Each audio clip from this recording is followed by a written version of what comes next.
Hi, Scott again. Here's another video.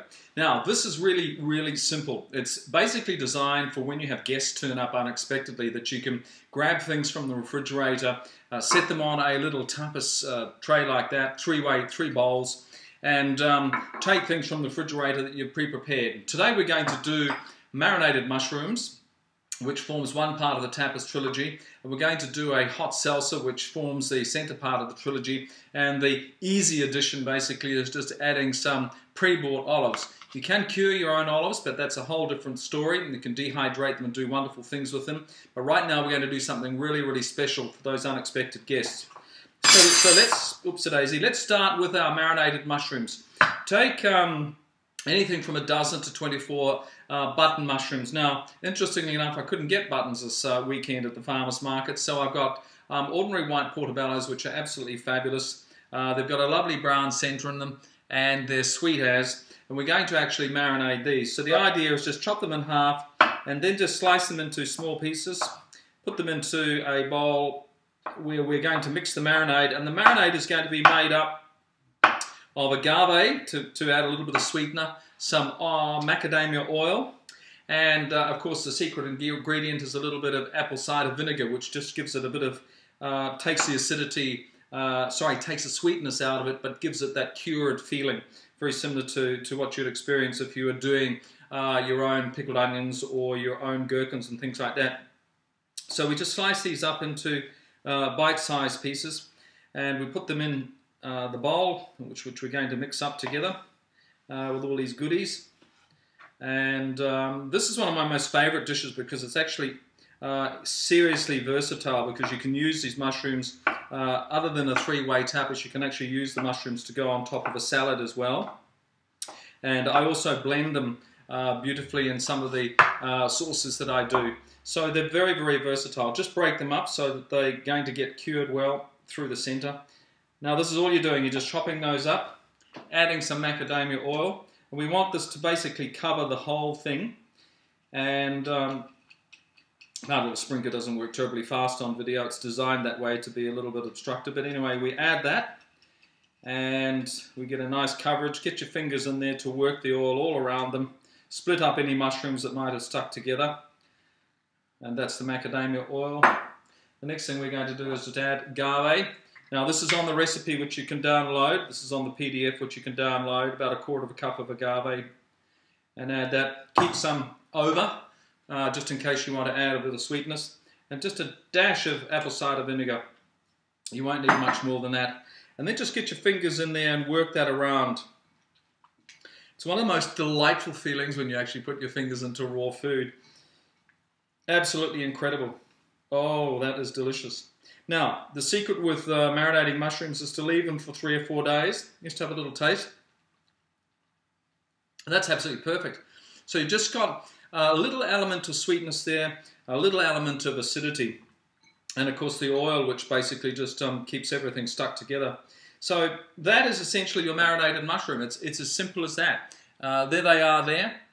Okay, we're going to leave those for 3 or 4 days. I suggest what you do is actually find a preserving jar of some description, one of the French ones that has a lovely airtight lid, because that airtight lid is very handy when you actually store it in the refrigerator.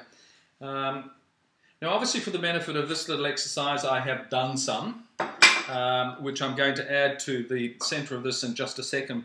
So that is the marinated mushroom. That's all you need to do. You can add some salt and pepper to it if you like. I haven't done so in this case because it basically doesn't need it.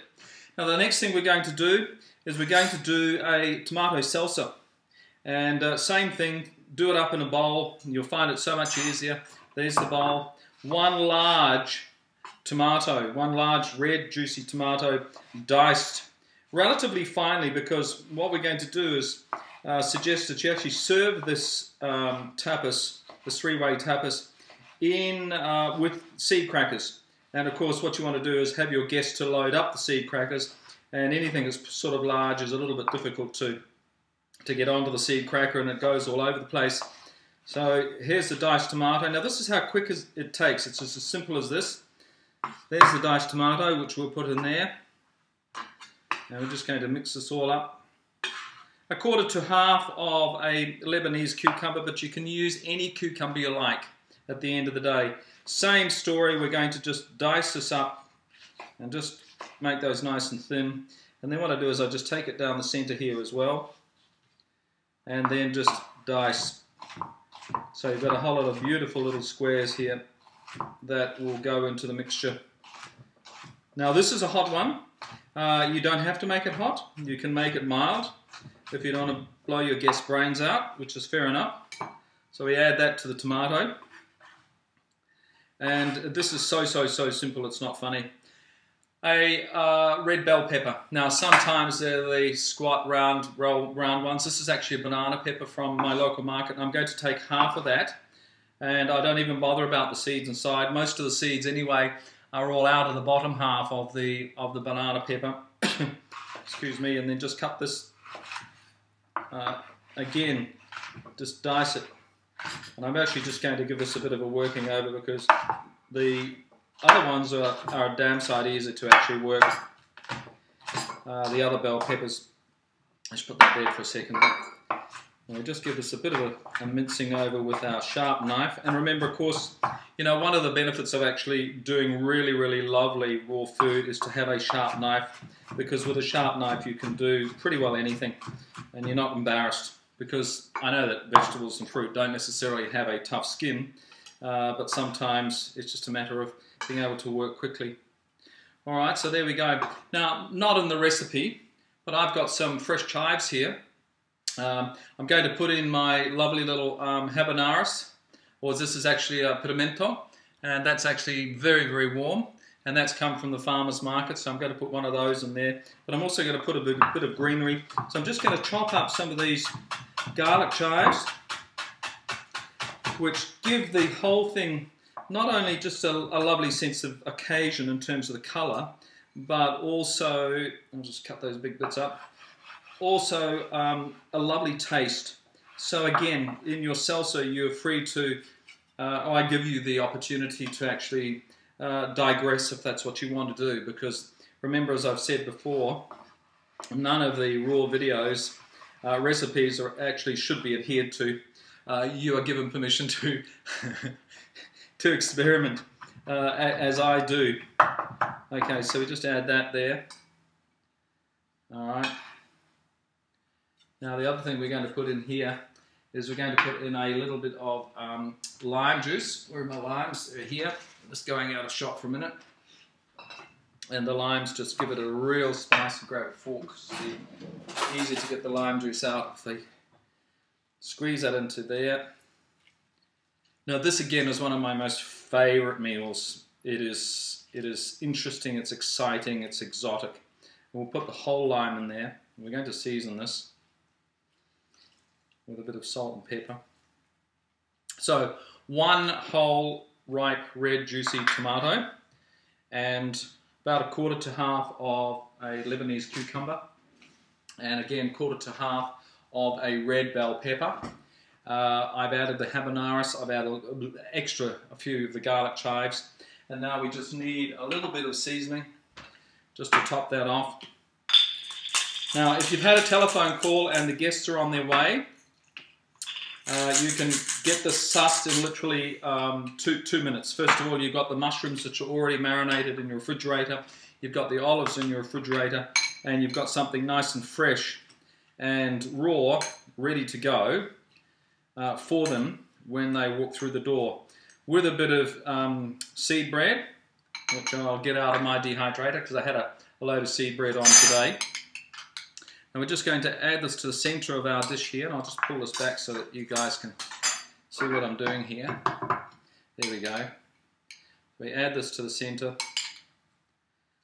Oh, this is just spectacular, and I can feel the taste already. And that's that there. It can go over there. We're going to add some olives onto the one side here, and honestly, they won't want to leave after you've actually fed them, so you'll probably have to do the next course, which may well be the tomato linguine. You know, that recipe, the zucchini spaghetti. Okay, now remember we did the mushrooms before. Now they're going to need 3 or 4 days to actually cure. So what we're going to do is just use some of the pre-cured mushrooms which I've gotten here. And you see how nice and black they've gone. There's a few buttons in here as well from the last week. And I just turn this mixture over. I don't throw it out or change it. I just add to it. And what we have here is something that's just unutterably sensational. So that is it. It's as simple as that. There you go. That's the raw 3-way tapas.